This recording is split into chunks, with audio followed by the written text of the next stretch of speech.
the 2007 Yamaha VMAX 200 HPDI, high pressure direct injection. I hooked up to the engine and it currently has 240 hours on it. It's sitting on a 2008 Skeeter bass boat.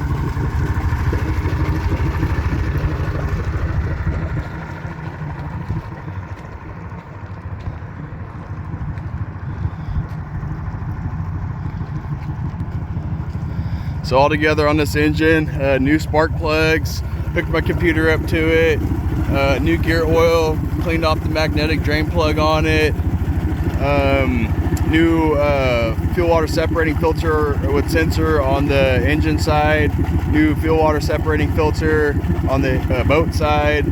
I put the date and the engine hours on the fuel filter inside the boat, and I'm giving him a full printout on the engine too, so he'll have how many hours are on it right now as well. I inspected the motor, everything looks good. There's no fault codes on the engine. Yeah, damn good engines.